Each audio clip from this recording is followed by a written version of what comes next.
Primer ensayo. Esquema de la evolución económica. 1. La economía colonial. En el plano de la economía se percibe mejor que en ningún otro hasta qué punto la conquista es de la historia del Perú. La conquista aparece en este terreno, más netamente que en cualquiera otro, como una solución de continuidad. Hasta la conquista se desenvolvió en el Perú una economía que brotaba espontánea y libremente del suelo y la gente peruanos.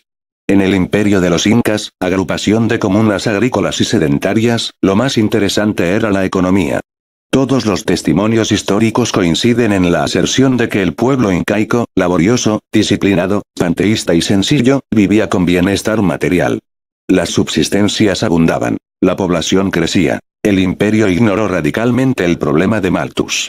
La organización colectivista, regida por los incas, había enervado en los indios el impulso individual, pero había desarrollado extraordinariamente en ellos, en provecho de este régimen económico, el hábito de una humilde y religiosa obediencia a su deber social. Los incas sacaban toda la utilidad social posible de esta virtud de su pueblo, valorizaban el vasto territorio del imperio construyendo caminos, canales, etc., lo extendían sometiendo a su autoridad tribus vecinas. El trabajo colectivo, el esfuerzo común, se empleaban fructuosamente en fines sociales. Los conquistadores españoles destruyeron, sin poder naturalmente reemplazarla, esta formidable máquina de producción. La sociedad indígena, la economía incaica, se descompusieron y anonadaron completamente al golpe de la conquista. Rotos los vínculos de su unidad, la nación se disolvió en comunidades dispersas. El trabajo indígena cesó de funcionar de un modo solidario y orgánico. Los conquistadores no se ocuparon casi sino de distribuirse y disputarse el pingüe botín de guerra. Despojaron los templos y los palacios de los tesoros que guardaban. Se repartieron las tierras y los hombres, sin preguntarse siquiera por su porvenir como fuerzas y medios de producción. El virreinato señala el comienzo del difícil y complejo proceso de formación de una nueva economía. En este periodo, España se esforzó por dar una organización política y económica a su inmensa colonia. Los españoles empezaron a cultivar el suelo y a explotar las minas de oro y plata. Sobre las ruinas y los residuos de una economía socialista, echaron las bases de una economía feudal. Pero no envió España al Perú, como del resto no envió tampoco a sus otras posesiones, una densa masa colonizadora. La debilidad del imperio español residió precisamente en su carácter y estructura de empresa militar y eclesiástica más que política y económica. En las colonias españolas no desembarcaron como en las costas de Nueva Inglaterra grandes bandadas de pioneros. A la América española no vinieron casi sino virreyes, cortesanos, aventureros, clérigos, doctores y soldados. No se formó, por esto, en el Perú una verdadera fuerza de colonización. La población de Lima estaba compuesta por una pequeña corte, una burocracia, algunos conventos, inquisidores, mercaderes, criados y esclavos.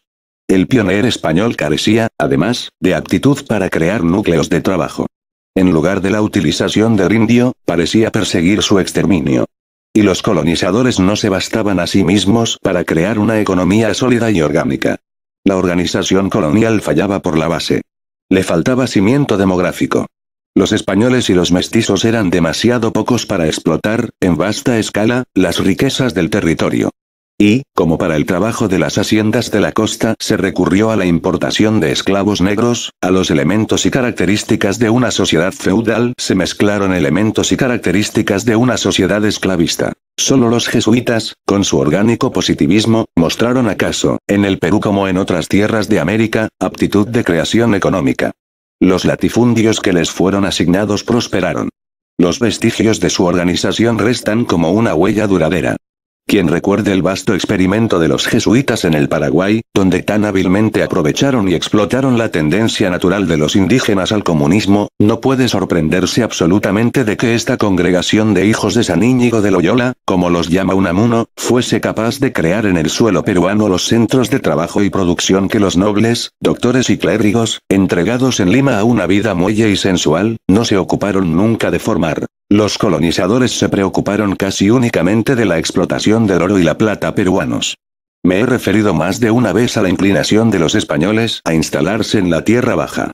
Y a la mezcla de respeto y de desconfianza que les inspiraron siempre los Andes, de los cuales no llegaron jamás a sentirse realmente señores. Pero este rápido esquema de interpretación no se propone ilustrar ni enfocar esos fenómenos, sino fijar o definir algunos rasgos sustantivos de la formación de nuestra economía para percibir mejor su carácter de economía colonial. Consideremos solo el hecho económico. Empecemos por constatar que al guano y al salitre, sustancias humildes y groseras, les tocó jugar en la gesta de la República un rol que había parecido reservado al oro y a la plata en tiempos más caballerescos y menos positivistas. España nos quería y nos guardaba como país productor de metales preciosos. Inglaterra nos prefirió como país productor de guano y salitre. Pero este diferente gesto no acusaba, por supuesto, un móvil diverso. Lo que cambiaba no era el móvil, era la época. El oro del Perú perdía su poder de atracción en una época en que, en América, la vara del pionero descubría el oro de California. En cambio el guano y el salitre, que para anteriores civilizaciones hubieran carecido de valor pero que para una civilización industrial adquirían un precio extraordinario, constituían una reserva casi exclusivamente nuestra. El industrialismo europeo u occidental, fenómeno en pleno desarrollo, necesitaba abastecerse de estas materias en el lejano litoral del sur del Pacífico. A la explotación de los dos productos no se oponía, de otro lado, como a la de otros productos peruanos, el estado rudimentario y primitivo de los transportes terrestres.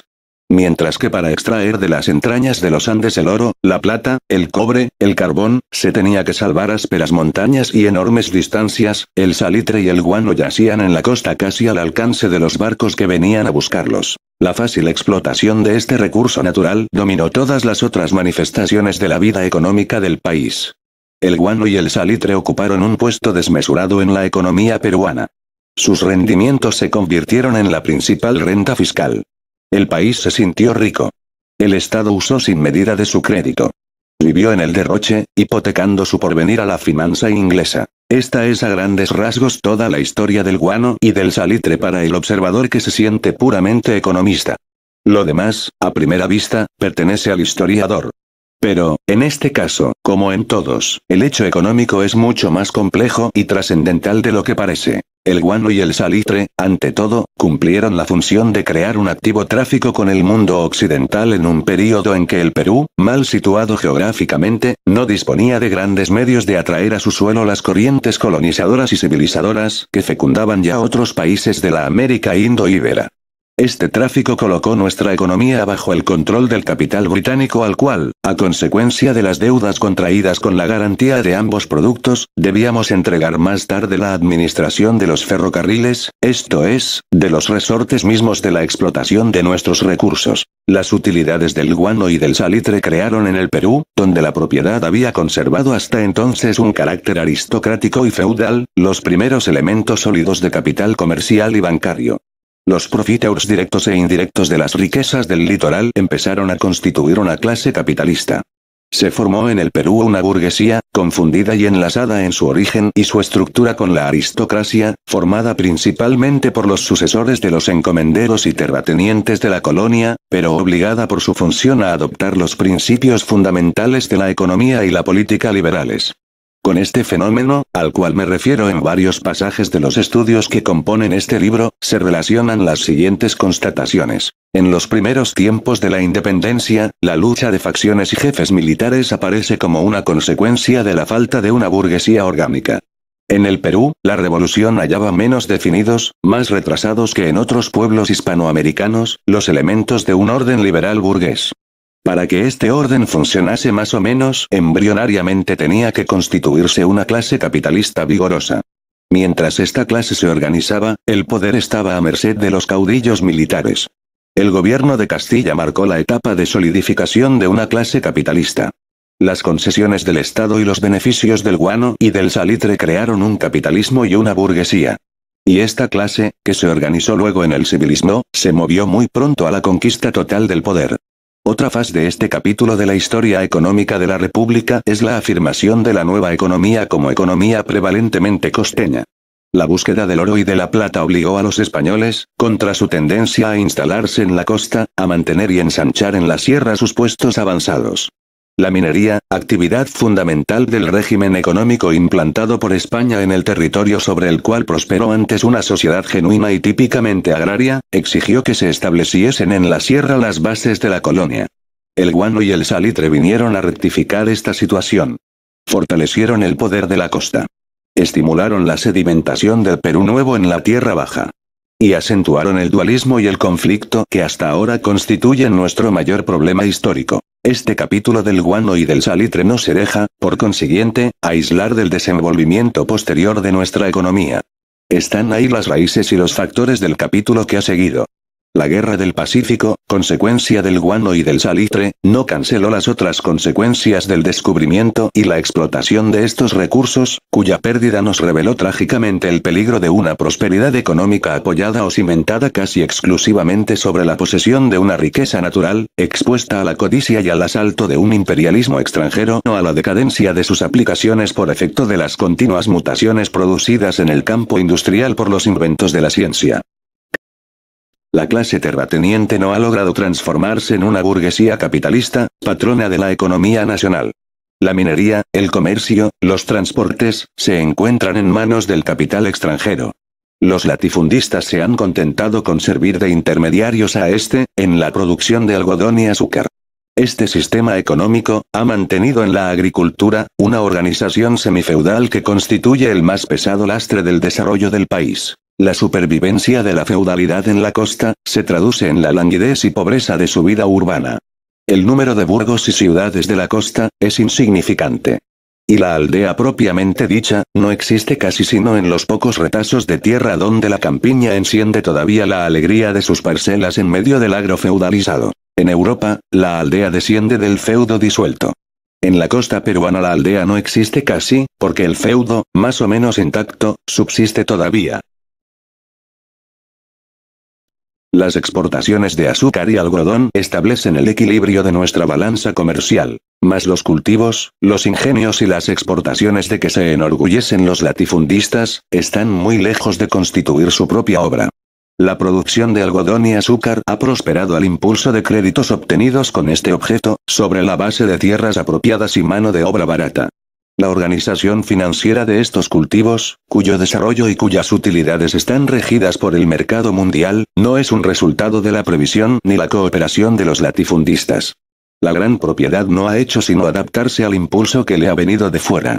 El capitalismo extranjero, en su perenne búsqueda de tierras, brazos y mercados, ha financiado y dirigido el trabajo de los propietarios, prestándoles dinero con la garantía de sus productos y de sus tierras.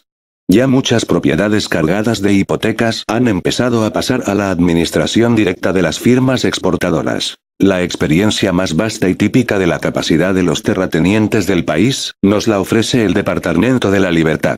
Las grandes haciendas de sus valles se encontraban en manos de su aristocracia latifundista. El balance de largos años de desarrollo capitalista se resume en los hechos notorios. La concentración de la industria azucarera de la región en dos grandes centrales, la de Cartavío y la de Casa Grande, extranjeras ambas. La absorción de las negociaciones nacionales por estas dos empresas, particularmente por la segunda. El acaparamiento del propio comercio de importación por esta misma empresa. La decadencia comercial de la ciudad de Trujillo y la liquidación de la mayor parte de sus firmas importadoras. Los sistemas provinciales, los hábitos feudales de los antiguos grandes propietarios de la libertad no han podido resistir a la expansión de las empresas capitalistas extranjeras. Estas no deben su éxito exclusivamente a sus capitales, lo deben también a su técnica, a sus métodos, a su disciplina. Lo deben a su voluntad de potencia. Lo deben, en general, a todo aquello que ha faltado a los propietarios locales, algunos de los cuales habrían podido hacer lo mismo que la empresa alemana ha hecho, si hubiesen tenido condiciones de capitanes de industria. Pesan sobre el propietario criollo la herencia y educación españolas, que le impiden percibir y entender netamente todo lo que distingue al capitalismo de la feudalidad. Los elementos morales, políticos, psicológicos del capitalismo no parecen haber encontrado aquí su clima. El capitalista, o mejor el propietario criollo, tiene el concepto de la renta antes que el de la producción. El sentimiento de aventura, el ímpetu de creación, el poder organizador, que caracterizan al capitalista auténtico, son entre nosotros casi desconocidos. La concentración capitalista ha estado precedida por una etapa de libre concurrencia. La gran propiedad moderna no surge, por consiguiente, de la gran propiedad feudal, como los terratenientes criollos se imaginan probablemente. Todo lo contrario, para que la gran propiedad moderna surgiese, fue necesario el fraccionamiento, la disolución de la gran propiedad feudal. El capitalismo es un fenómeno urbano. Tiene el espíritu del burgo industrial, manufacturero, mercantil. Por esto, uno de sus primeros actos fue la liberación de la tierra, la destrucción del feudo. El desarrollo de la ciudad necesitaba nutrirse de la actividad libre del campesino. En el Perú, contra el sentido de la emancipación republicana, se ha encargado al espíritu del feudo, antítesis y negación del espíritu del burgo, la creación de una economía capitalista.